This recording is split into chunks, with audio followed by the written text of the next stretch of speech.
When I think about what's going on throughout the country with Antifa, I think of this book, Rules for Radicals, read by Obama and his administration, and his community organizing in Chicago before he became president. This goes right in line with what his education and what his expertise is. And so I had Chris look into it, and he's coming back with a report on the big web that is a real concern right now. So thank you so much, Chris. Well, I would like to say it's my pleasure to be here talking about this. And I suppose it is my pleasure because, I don't know, I get tired of talking to myself about it. And I, sometimes have insights I'd like to share. So thanks for having me, Yeah. It's a good opportunity to download some information. And, it's unfortunate, but a lot of people don't ever get to hear about this stuff. Yeah. And I'm not saying that people just generally are lazy, but though some people are generally lazy. I just think that we get distracted really easily by life and bills, and trying to make things work right now in this crazy world isn't the easiest thing in the world to do. And so I hope that what I have to say today is a little bit helpful for some people so they can see the big picture. Yeah, and I hope people really pay attention, and I hope that if they don't need some clarity, that they go do their own research. Absolutely. And continue on, because if people knew what was going on, this wouldn't be going on. Mm-hmm. But it's the ignorance of people that is causing this and allowing this to happen. So, including electing the chief community organizer in the United States twice. So, Yeah. Um, Yeah, it's interesting to see the community organizers, the book that you're holding there, Yeah. Rules for Radicals. Sure. This book is chock full of interesting information, I'll tell you. I started reading it with a little bit of trepidation, not really sure what to expect.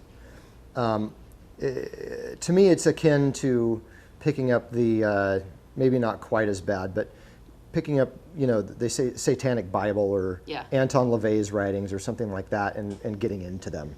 Not the most pleasurable kind of reading that I want to do, but once I got into it, I actually started to enjoy it. And that sounds weird, but I'll explain. when you talk about the Satanic Bible, do you know who that Solinsky dedicated this book Well, to? let's see. It says right here on the very first page that personal acknowledger.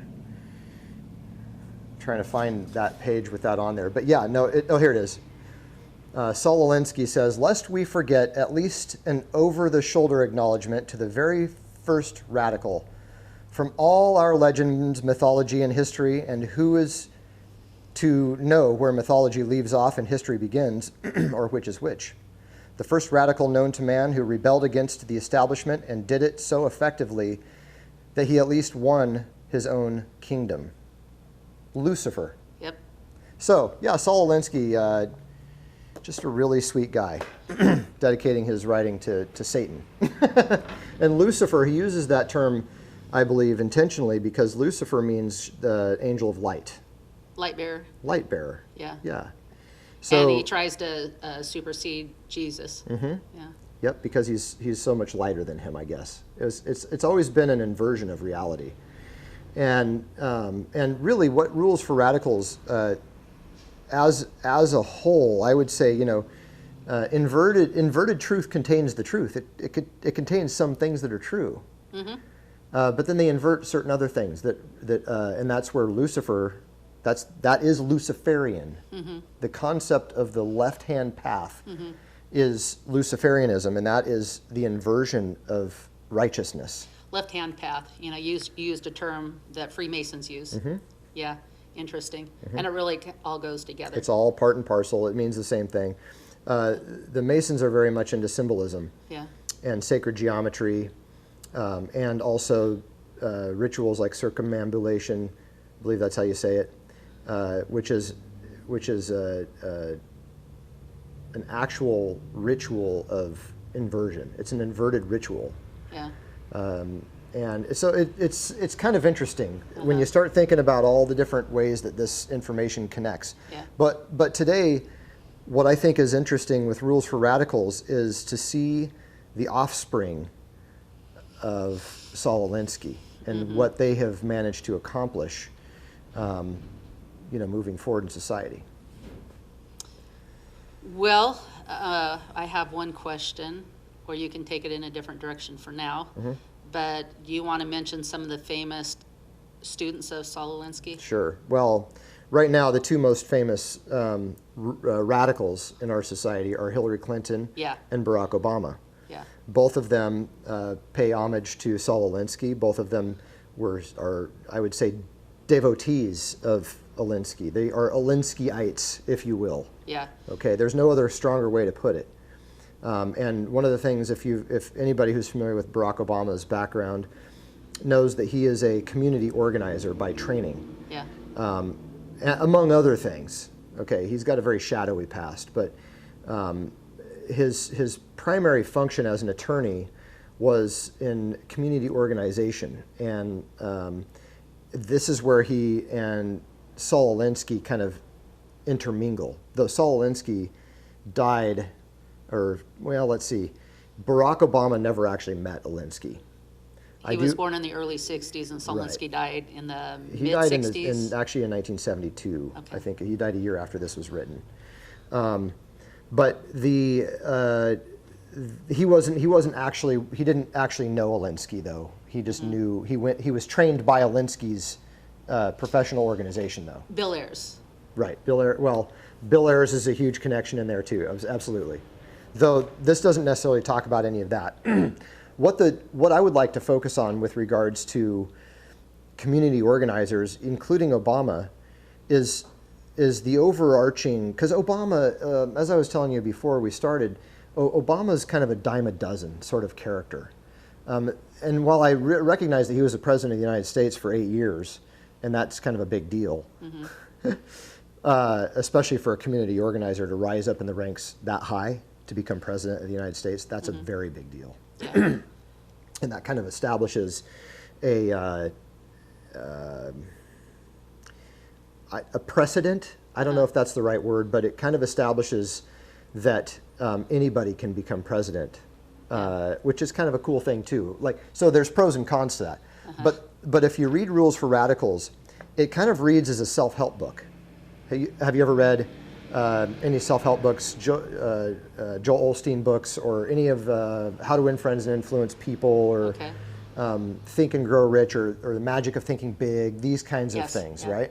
So what he talks about, and what I agree with actually in this book, is so many of us are living our lives really just wishing it could be a certain way, wishing that our future could turn out a certain way. And we get all hung up on the future, and we also regret the past.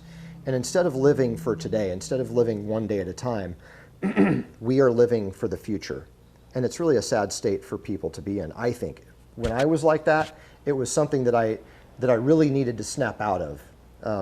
Because when you do that, you're throwing away the gifts and the opportunities that you have today. Living for the future? Yeah, living for the future, like making everything about tomorrow versus just living your life. So he talks about that, and I agreed with that. He sets it up beautifully. He talks about Thomas Paine. He talks about, because Thomas Paine was a revolutionary. He wrote the book Common Sense the year before the American Revolution started, and really got a lot of people stirred up about, being individuals and being separate from the king, who was a tyrant, and all of the good things that Thomas Paine wrote about and everything. So he refers to that. He talks about American history. He sets it up really nice. It's like a beautiful set of bowling pins that he sets up. And then he just goes later through the book and he just knocks down the bowling pins with the radicals, the idea of radical behavior, taking radical action to even make like minor changes. But it's always justified. And you see, that's where the wheels, in my opinion, of this book started falling off for me. I really tried to open my mind when I was reading this. Cautiously optimistic, right? Because otherwise I wasn't going to read it at all. I tried to understand it from the perspective of a student learning from Saul Alinsky about what to do. Because let's be honest, two can play this game. Yeah. Right? Yep. Why can't we, so a primary thought that I had throughout the book was, well, okay, why can't I apply these same rules? Why can't I be radical? Well, partially because I'm not evil and I'm not a meddling person. I don't like to get into other people's business, and I don't like to. Yeah, and it's deceptive. It's very That's deceptive. the whole thing is, Yeah.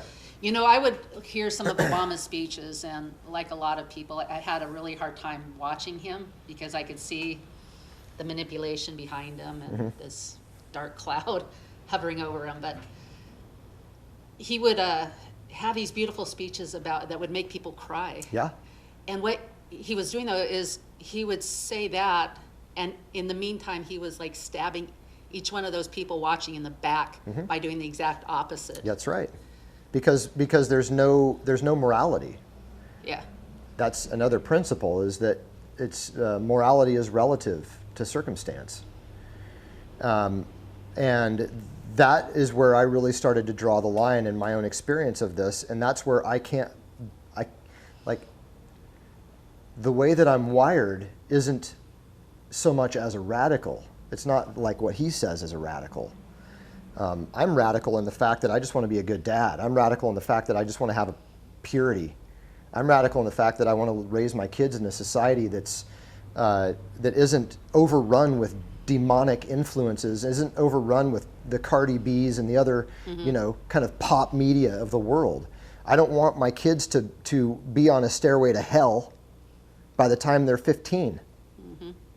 That's where I'm a radical. I just want things to be okay and normal and beautiful. And I want it okay. I want it to be okay for things to be beautiful. I want it to be okay that there are dissenting opinions. Yeah. I want it to be okay that there are people that disagree with me. I want it to be okay that we can have discussions about right and wrong. Yeah. I want it to just be okay. Yeah. That stuff is okay. I miss those days. I miss Yeah. those days when I could talk to somebody about something and they didn't bite my head off. Controversial without ripping your head off. Yeah, exactly. No, I don't want to say every. Most liberals that I talk to, how about this? Every liberal I talk to, I know where to stop. How about that? How about that? And some you can stop later on,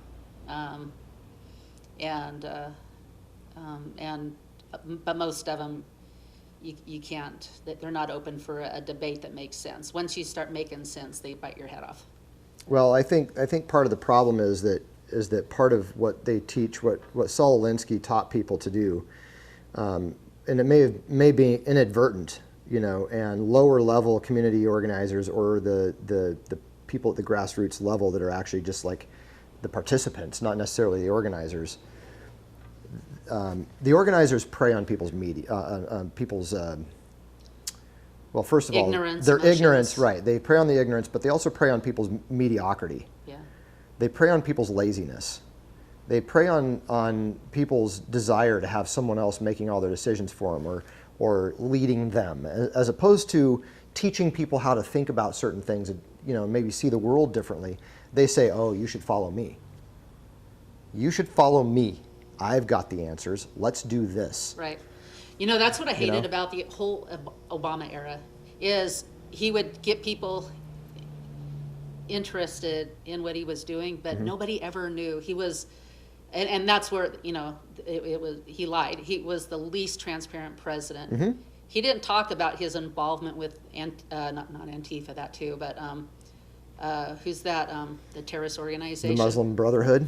Well, the Muslim Brotherhood, it started with that, but then it ended with ISIS. ISIS. Yeah. He was so involved in that. It was bloodthirsty, disgusting. Yet he was dropping bombs. Oh, this is the other thing about On Obama. the Christians. The inversion of Obama started the day he got his Nobel Peace Prize.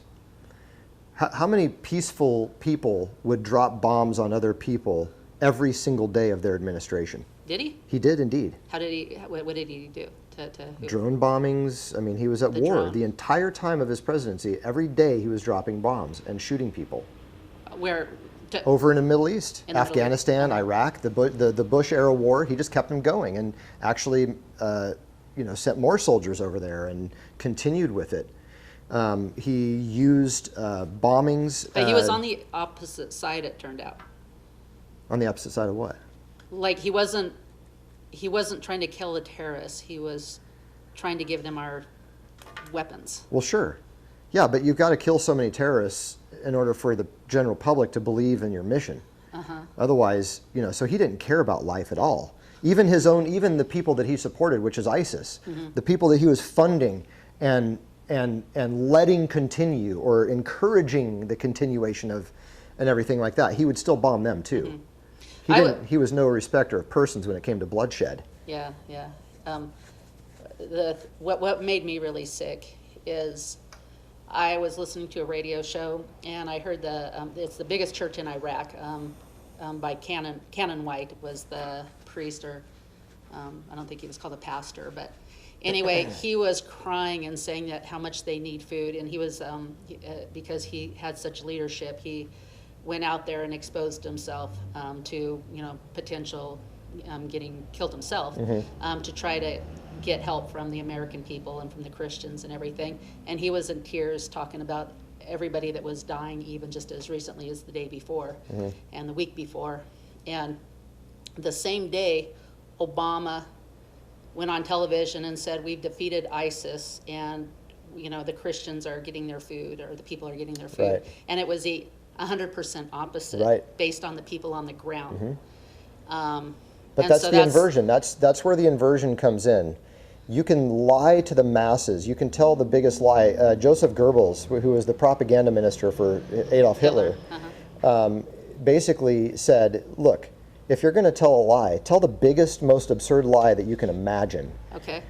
Because people will not doubt it because it's so big. Because it's so extreme. Okay, and here's a big lie, speaking of Hitler and Goebbels. George Soros worked for Hitler. Right. And he made his, his money, beginning with Hitler, turning in his fellow Jews because he's a Jew himself. And so now he pays a lot of the Antifa people, protesters, and that are anti-fascist, Antifa, anti-fascist. Yeah. Whereas George Soros is the biggest fascist in the world. Well, actually, the Antifa, that is another inversion. They call themselves anti-fascist, but they are actually fascist. Yeah. They're the ones who are acting fascist. Yeah. And most of the people on the street, when you ask them what is a fascist, they can't tell you what a fascist is because they don't know. Right, okay, what's a fascist? Fascist is, well, there's several things that you can identify a fascist Just by. so people know. Yeah, but ultimately fascism is the marriage of church, or of the state and corporatism. Right. It is basically what I call corporatism. It is, so a great example of fascism is going to Albertsons right now, not wearing a mask, and having Albertsons call the police because you're not wearing a mask, and having the police come and arrest you for not wearing a mask. To me, that is fascist. Those cops are acting like fascists. The Albertsons manager is acting like a fascist. Now, we don't normally think of that. Business, because, but what is the state doing? They are requiring corporate America to enforce these ridiculous lockdown orders. Okay, so that is one of the biggest identifiers that we are in a fascist system right now. Okay, and so Obama was the biggest fascist because he linked up his government with which groups? There were many. I might be throwing you off a little bit. Well, there are many. There's the Sunshine Group. There's Acorn. And so fascism takes on a whole bunch of different characteristics. Another one is book burning. Another one is not allowing freedom of speech. Another one is just going and randomly knocking someone out on the street, or shooting someone in the face on the street because you think that you say, you're a fascist, bang. Well, that's actually fascism at work right there. That's the same thing as a Nazi officer walking up and saying, hey, Jew, where's your gold star? Oh, you don't have it? Boom, you're dead. It's the same thing. Yeah. To me, there is no difference. It's the same evil mentality that controls both of those thought processes. Yeah, which very interesting that George Soros is still alive and George Soros is leading, or paying such a group. We are governed by laws, not the mob. Yeah. Thank you very much. Now, while I agree with unity, I don't agree with fascism. Yeah. That's a whole different form of unity right there. So now we have people that are fascist, even though they think they are socialist or progressive, because capitalism, quote unquote, is bad. But what you're talking about is the government married to all these companies to enrich both. Meanwhile, the little guy. And capitalism is letting the little guy, try to get ahead, just step by step by step by hard work. That's right. Free And then- enterprise. Free yeah. enterprise says that you can start from anywhere and become something. Right.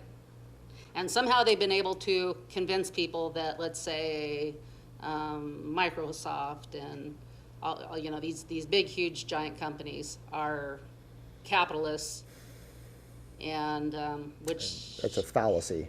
They're not really. Like,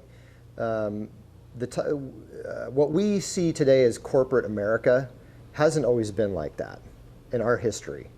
The types of corporations that are being formed and have been formed, the giant conglomerates, cartels, really, because that's what they are. When there's an organized group of people, like the banking cartel, great example, the Federal Reserve Act was written by a group of bankers and representatives of bankers and politicians, okay? They originally called it the Banking Cartel Act. It was like the cartel agreement, because it is a cartel. There is a definition of cartel. Cartels aren't necessarily good or evil. It just is, okay? It's like a definition. And so when corporations become cartels and they start being enforcing monopolistic practices, that's when they cease to be good for America. They cease to be good for anybody. And all they become good for is their own bottom line.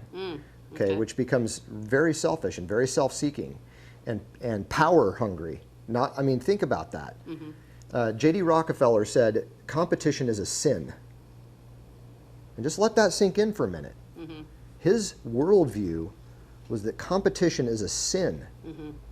you know, and these big corporations are the ones that are in bed with the socialist, communist, and you know, may I say, the Democratic Party, and even part of the Republican Party that has sold out our country. So people who want socialism are getting the exact opposite of what they're thinking. Yeah. They're getting. What we're seeing in our society today, where this kind of has, you know, this has really just been a tool. The rules for, I think everyone should read it, by the way. I really do. I think everyone ought to read this book so that you know how the game is played. Yep, you know what the enemy's doing. It is the rules. It's the rules for radicals. It And really is the that's what we're seeing rules. right now going on the street and with our politics, That's right. with the government, and even worldwide. It's worldwide now. It's absolutely. We're going to do a show 2, but what I want you to do is I want you to conclude show 1 Okay. with just a quick briefing and taste for where we're going to take show 2. So show 2 is going to be, I was on your show a couple months ago, and I was talking about how the masking issue, the coronavirus pandemic, the whole thing is connected to the riots. It's connected to the political fallout that we're seeing right now. It's connected to all of this. It's all connected, and it's all timed, and it's all very much on purpose. And that's, I think, one of the things that makes me so, yeah, I'm angry, all right, but it's beyond that. There's a certain indignation about all of this, where I feel like they're trying to insult my intelligence. Like what? We can't read history? What? We can't figure out what's going on because the sheep are too stupid? That's really what's going on here. The rulers of our lives, and I'll get into all of this, but the rulers believe that they are smarter than us and that we can't do it on our own and that they have to save us. So that's what's on the agenda for the next show. Right. Okay, so tune us in, I think the week after next, for next show, when we're probably going to be right in the middle of this insanity after the election.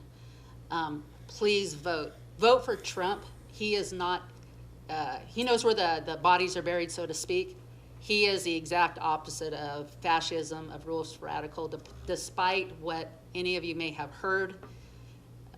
He does not play that game. That's why they hate him. So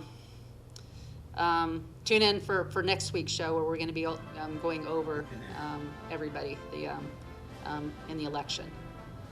So I hope you can tune in next week for that, and then the week after for what Chris has to talk about. Thanks for tuning in. Have a good week. Bye-bye. Inspiration. Arts and crafts. Health and wellness. Communication and information. We're here to encourage and inspire you. You have a gift? We know you do. And so do we.